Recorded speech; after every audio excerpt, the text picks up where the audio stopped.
Jeff Isaak in studio. He's excited to talk some Lions. We didn't get a chance to talk them at the beginning of the show here, and I think there's a couple interesting ways to go with it. Jeff was telling me about something that's kind of caught his eye.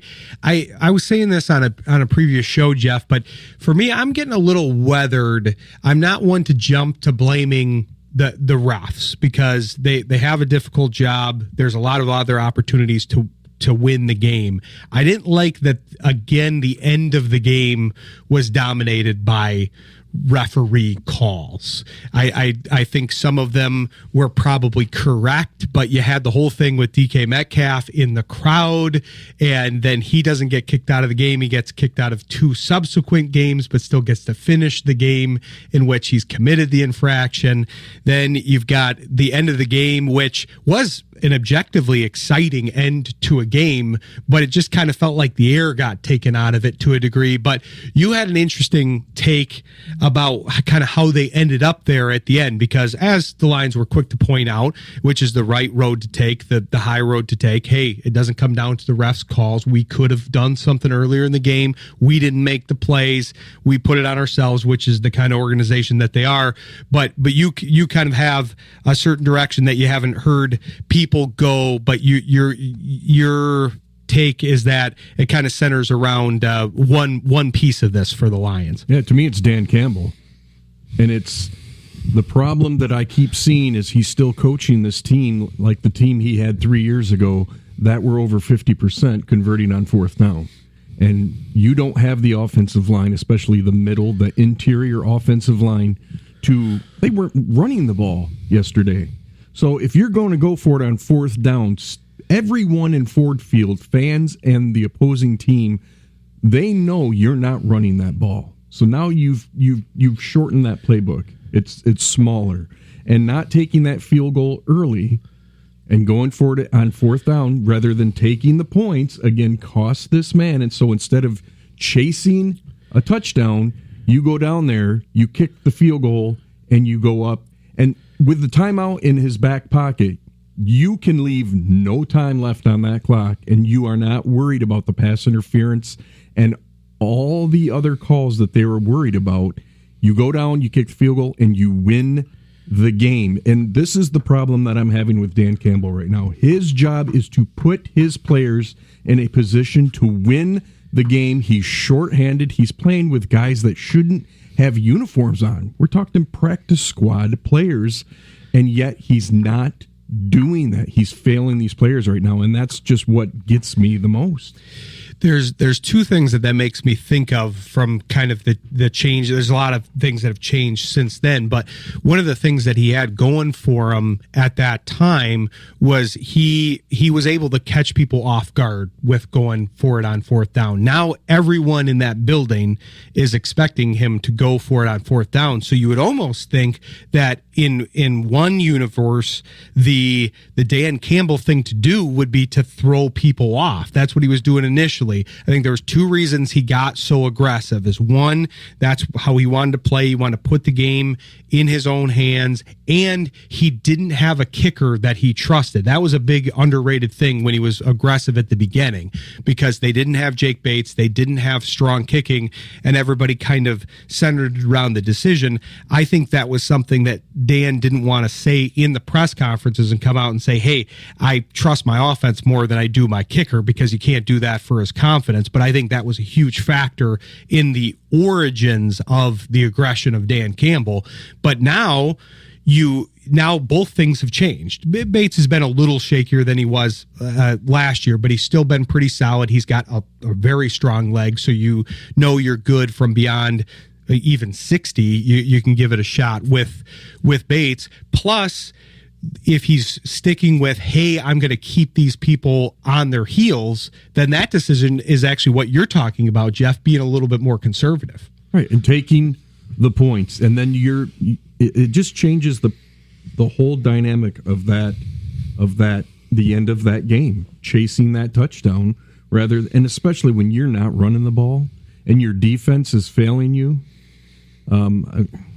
You can go back to the Giants game. Since the New York Giants game, the last 5 games, our defense is giving up over 31 points a game.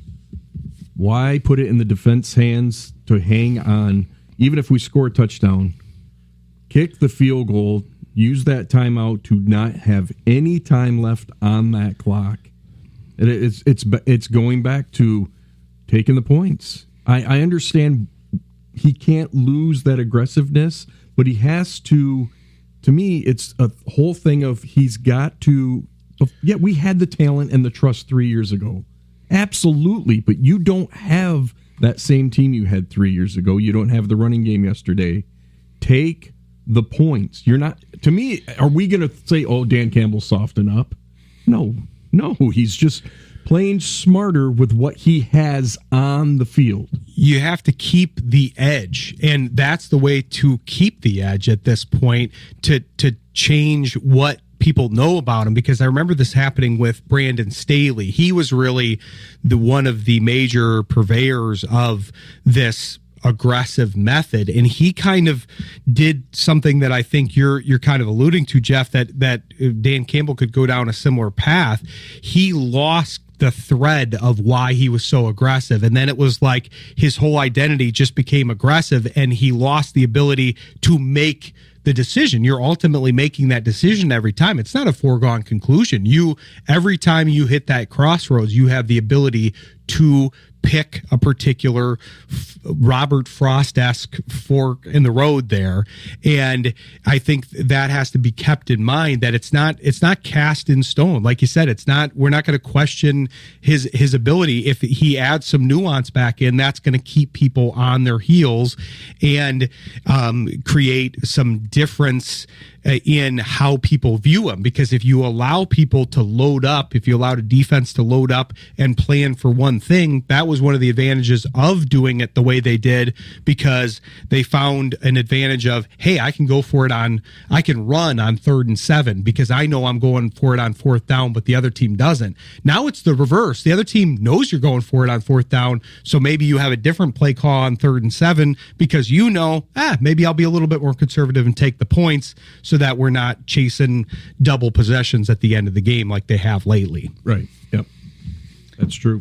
So yeah, it's an interesting discussion. I've always been a fan of him being aggressive, especially under the circumstances that he became aggressive. But I do agree with you that there's got to be nuance to it, because that's the only way you're going to keep people on their heels here. And it's not the same team. I think we've hit the tipping point on the defensive side of things that we kind of hit last year with. It was really the Buffalo game. They had lost Anzalone, and they were down to a lot of the practice squad guys as well, losing both safeties, losing Arnold. We're seeing that, but they still got to play with what they've got. They've had a chance to win pretty much all these games that they've been in here recently. And fans are not going to want to hear this, but I think one of the best things for this team is not making the playoffs, getting a weaker schedule next year, cleaning up, getting healthy, getting more picks in the draft, and doing it next year. And just going to it's not the end of the world. I'm so sick of this Super Bowl window thing. I'm so tired of it. Is their Super Bowl window? They've got a nucleus that they are going to compete for the next 5 years. He's got to win the draft next year. You have to deal with getting Hutchinson help. Just do it. Just do it already. Come on, Holmes. I believe in Holmes. A lot of people want Holmes' head. That's crazy to me. To me, it's insane. The impatience of this fan base is just, it boggles my mind with what we've been through my whole life. Well, you hit it on the head there. You've been around like I have, and we've seen the way the different iterations of this team. This is way better. Yes, it's a down year compared to what we were hoping at the beginning of the season and all of that, but there's reason to be hopeful for the future. They've got some pieces that they'll carry forward.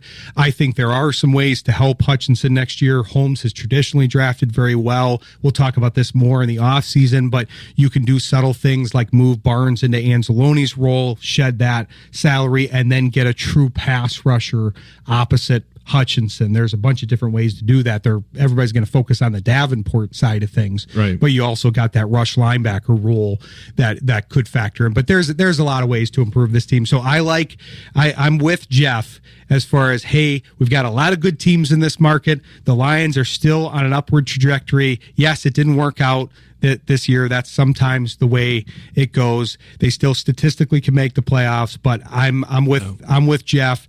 Let's reboot. Let's take the good pieces from this year and let's move on. And we'll be talking about them a lot in the off season here too. But want to take a quick second to thank our sponsors here: Mary Freebed, Collectible Insurance Services, Eric Hall Aesthetic and General Dentistry, Calder Financial, Grand Management Group, Encore Business Group, Jim Hagelin of JH Realty, and Williams Chiropractic.